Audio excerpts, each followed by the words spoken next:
दोस्तों, बिहार में विधानसभा के चुनाव की तमाम सरगर्मियां तेज है। कई लोगों का नामांकन हो चुका है, कई उम्मीदवारों का नामांकन होना बाकी है। आपने देखा कि एनडीए के जो लोग जो घटक दल हैं उनमें उम्मीदवारों को लेकर भी एक उठापटक चलता रहा। बहरहाल हमारे साथ जो है जेडीयू के कद्दावर लीडर मौलाना गुलाम रसूल बलियावी साहब हैं।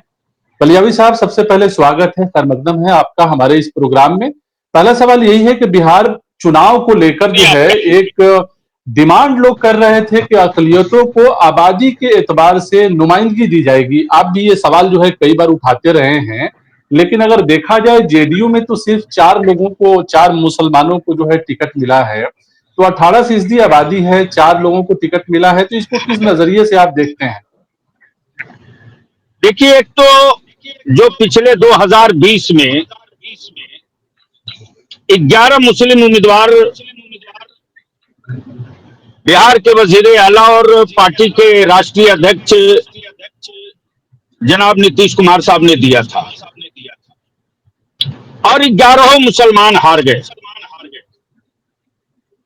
सच यह है कि 2020 के चुनाव में जज्बाती होकर के जिस तरह से मुसलमानों ने अपना नुकसान किया, शायद किसी दूसरी कौम और बिरादरी के लोगों ने नहीं किया होगा।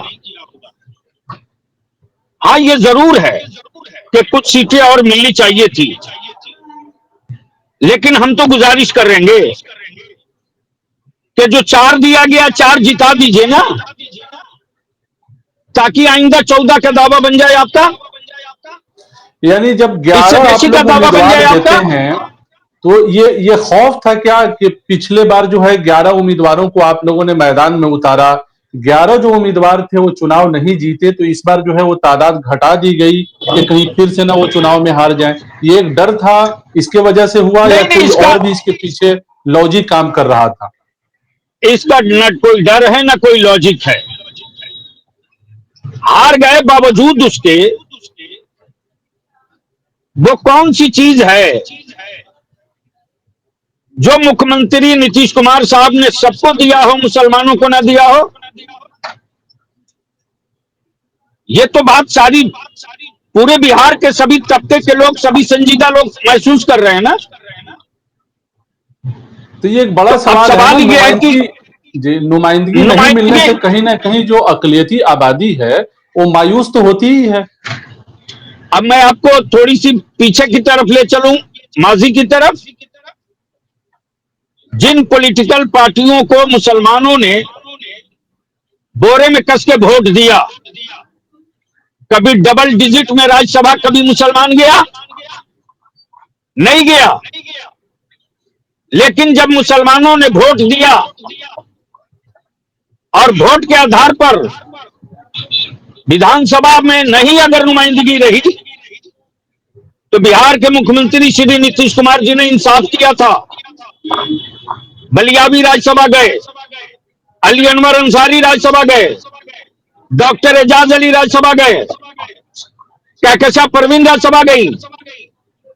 उसके बावजूद भी आपको याद होगा कि विधान परिषद में माननीय मुख्यमंत्री ने 2 मुसलमान को भेजा।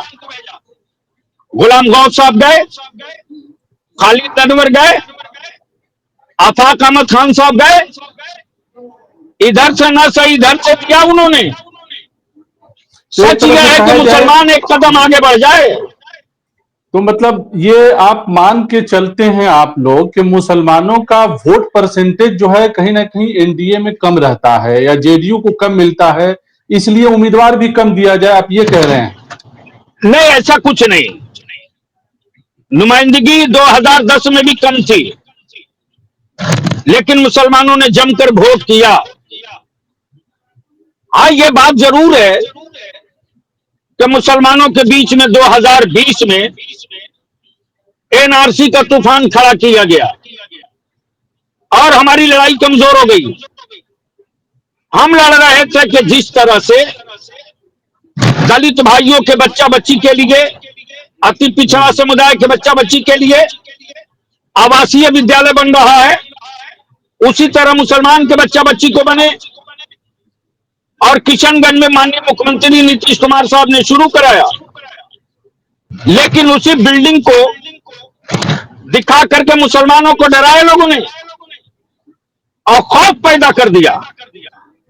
नतीजा ये हुआ कि हमारी सारी सीटें हार गई। मुसलमानों ने हम पर भरोसा नहीं किया, तो अभी भी वो वही लड़ाई लग रहा मेरी है कि कमजोर हो मुसलमान, गई। तो क्या ये लगता है कि जेडीयू के ऊपर मुसलमानों का भरोसा नहीं है या भरोसा नहीं करेंगे, तो नुमाइंदगी जो है उस हिसाब से उस आधार पर दिया जाए? जिन्होंने ज्यादा भरोसा किया है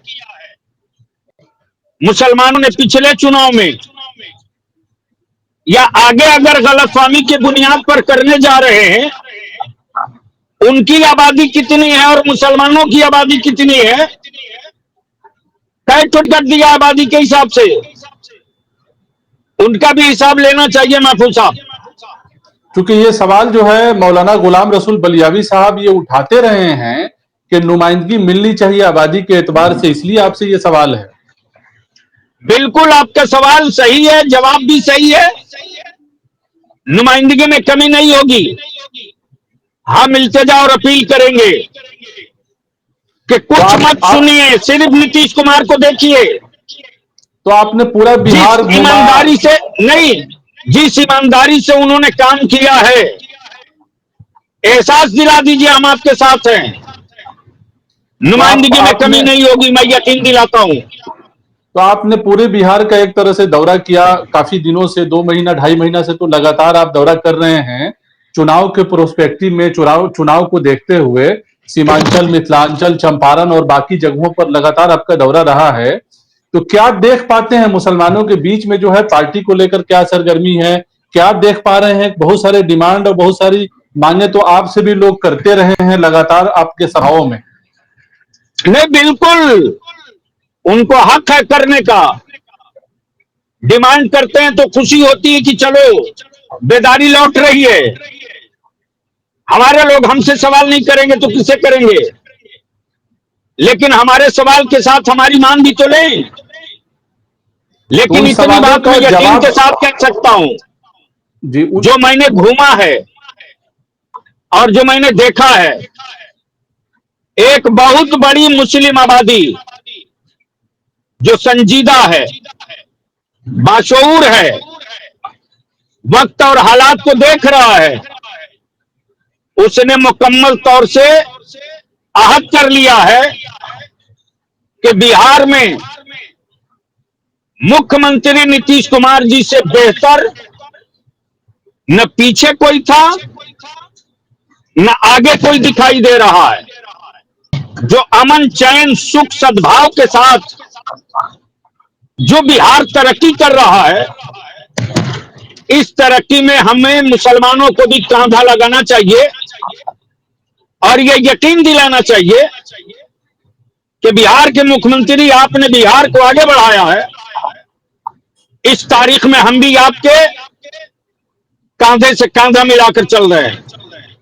चलिए, बहुत शुक्रिया हमसे बात करने का। तो ये थे मौलाना गुलाम रसूल बलियावी साहब, जेडीयू के कद्दावर लीडर हैं, जिनका कहना है कि अक़लियतों को जो नुमाइंदगी का सवाल, चूंकि मौलाना गुलाम रसूल बलियावी साहब भी अक्सर इस सवाल को उठाते रहे हैं और बलियावी साहब आज भी ये कह रहे हैं कि नुमाइंदगी मिलनी चाहिए और नुमाइंदगी जो है आने वाले वक्त में अक़लियतों को कहीं ना कहीं मिलेगी और काम भी होगा।